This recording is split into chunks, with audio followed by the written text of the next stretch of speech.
안녕하십니까. 원양이정의 명리산책.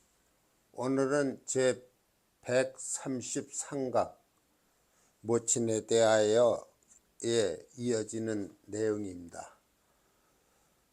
지난 시간에 인수에 대한 인수의 장수, 현숙함을 나타내는 내용을 배웠고요. 두 번째로는 인수의 덕이 있다, 모친의 덕이 있다 라는 말씀을 드렸습니다.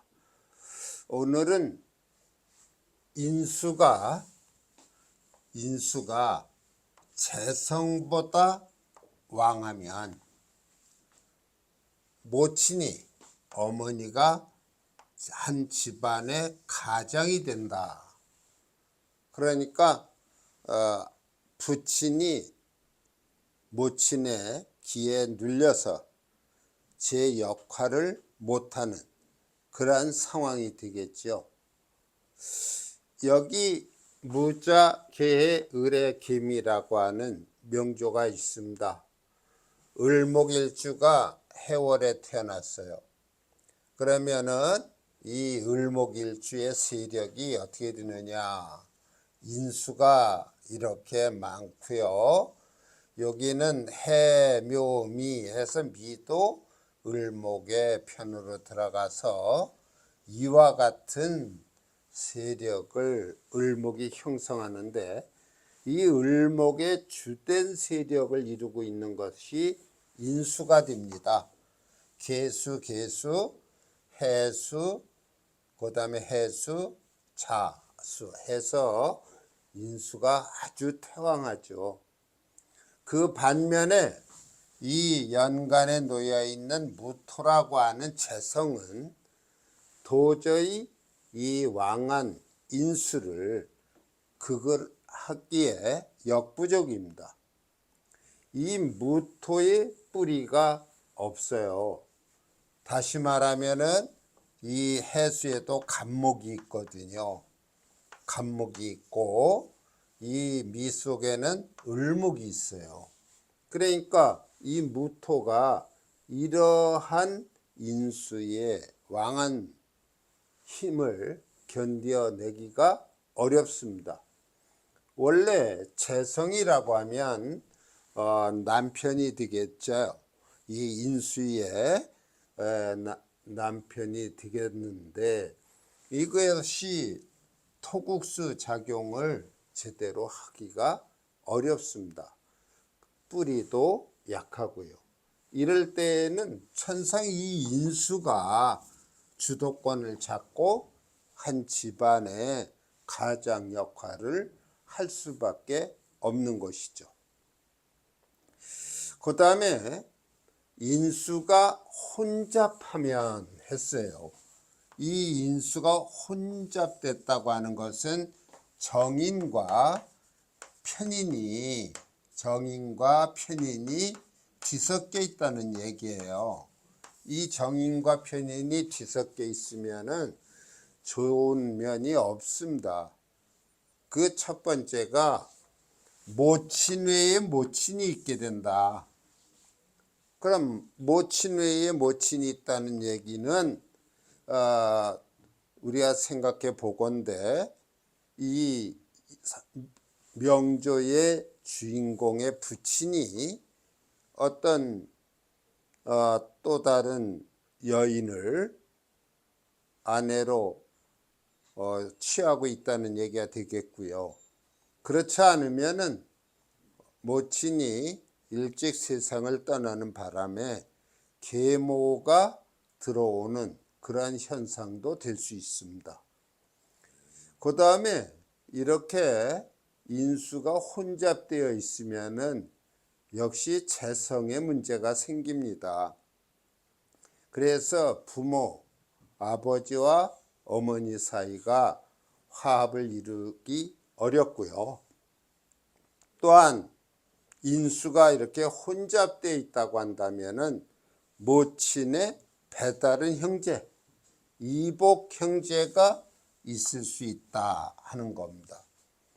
우리가 이 혼잡이라고 하는 것은 대체로 꺼려지는 그러한 현상입니다. 물론 혼잡을 이루고 있더라도 그것이 용신이 된다든지 하면은 큰 방해가 따르지 않겠습니다만은 이런 어떤 육친이 서로 혼잡이 되어 있다고 한다면 그 작용력에 있어서 어떤 혼란이 오고 그 결과는 부정적인 의미로 놓이게 되는 것입니다. 여기에 무술, 기미, 신미, 신묘라고 하는 명조가 있는데요. 이 신금 일주 입장에서 보면은 인수가 많습니다. 여기 무술이라고 하는 정인이 있고요. 여기 기토라고 하는 이 미중에도 기토가 있고 여기에도 기토가 있습니다. 이러한 편인성이 또 있어요. 그럼 이렇게 위치를 놓고 봤을 때 정인은 이미 연주에 있기 때문에 뒤로 밀린 느낌이 있고요. 이 신금을 에워싸고 있는 것은 기토라고 하는 편인성이 되는 것입니다.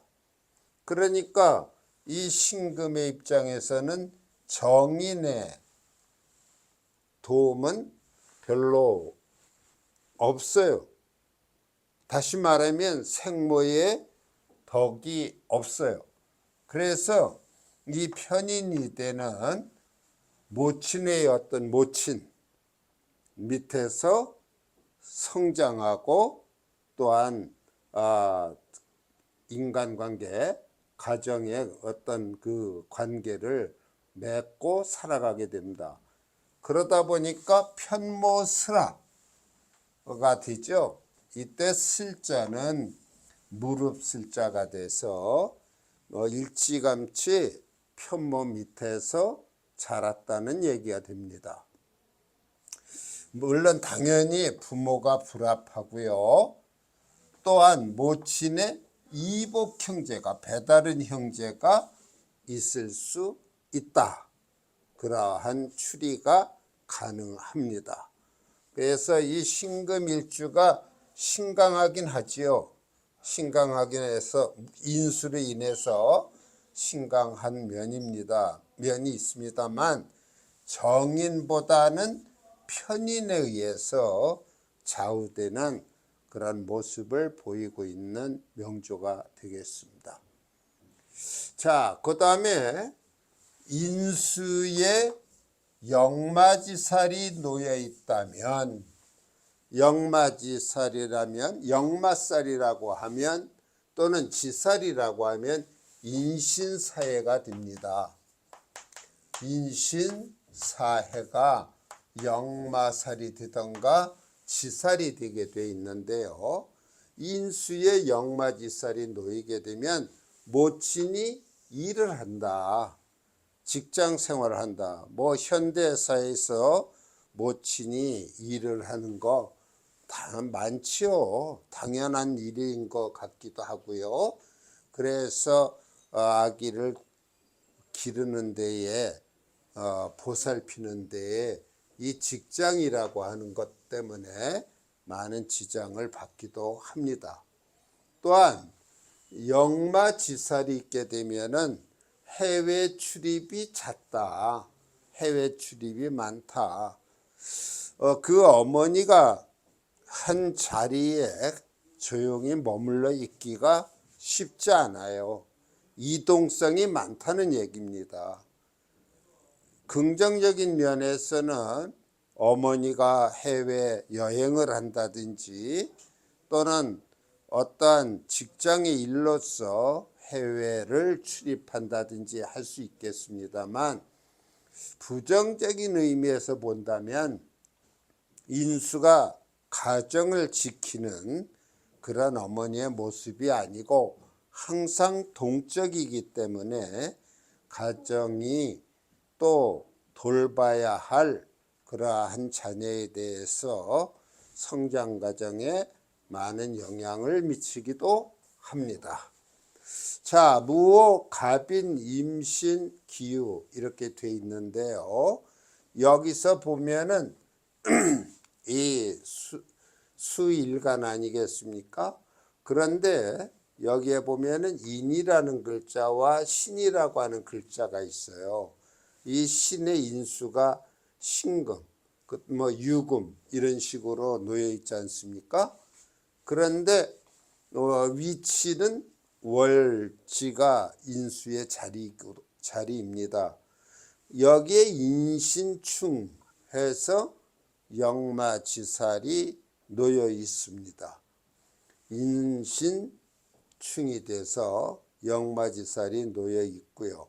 이렇게 되면은 이 임수일주의 모친은 가정에서 조용히 살 수 있는 그러한 가정적인 어머니가 아니고 직장일로 인해서 또는 해외 출입으로 인해서 이동성이 많은 그러한 어머니다. 그렇게 우리가 판단할 수 있습니다. 물론 이 신살 하나로서 100% 단정을 할 수는 없습니다. 다만 보편적으로 이런 역마지살을 놓은 육치는 항상 이동성이 많다. 그렇게 기억을 하시면 되겠습니다. 그 다음에 인수가 허약하다, 약하다는 말이에요. 거기에 흉살이 더해진다. 뭐 흉살이라고 하면은 많이 있지요. 제가 뭐 다 기억은 하지 못하지만 신살이 보통 약 300여 종 이상이 놓여 있는 것으로 알고 있습니다.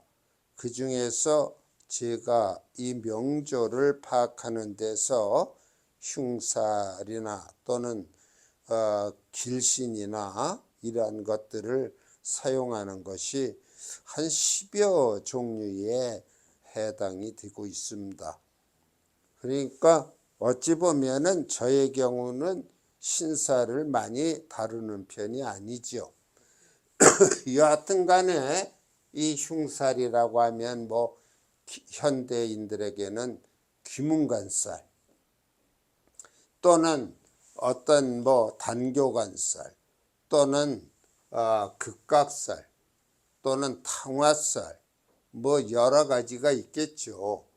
그래서 이렇게 인수가 허약한데 거기에 흉살이 더해진다면 모친이 출산을 하던 중에 사망할 수도 있어요. 아기를 낳다가 세상을 떠나는 경우도 있을 수 있고, 그 다음에 역시 이 인수 자신이 불구의 몸이 된다. 뭐 극각살이나 단교관살 같은 것이겠죠. 그 다음에 잔병치레를 하게 된다. 허약한 데다가 흉살이 더해지니까요. 건강한 그러한 정신과 육체를 지니기에는 좀 여건이 허락지 않는 것이죠. 자, 여기 간목이 셋이나 천간에 자리하고 있네요. 여기 간목이 여기 자진 뭐 수국으로 볼 수 있죠. 또한 여기 임수가 있어요. 그러니까 간목의 인수라고 한다면은 천간에서 임수를 얘기할 수 있고 바로 밑에 자수라고 하는 정인을 깔고 있습니다. 그런데 여기서 천간의 임수는 밑에서 토국수를 받게 되고요. 또한 수생목 해야 되느라고 많은 기가 설기가 되는 것이죠. 그 다음에 지지상에서 이 자수는 옆에서 토국수, 여기 진술이 다 토국수 하게 되는 것입니다. 여기 진술충이 되고요. 임술 우리가 괴강이라고 그러죠.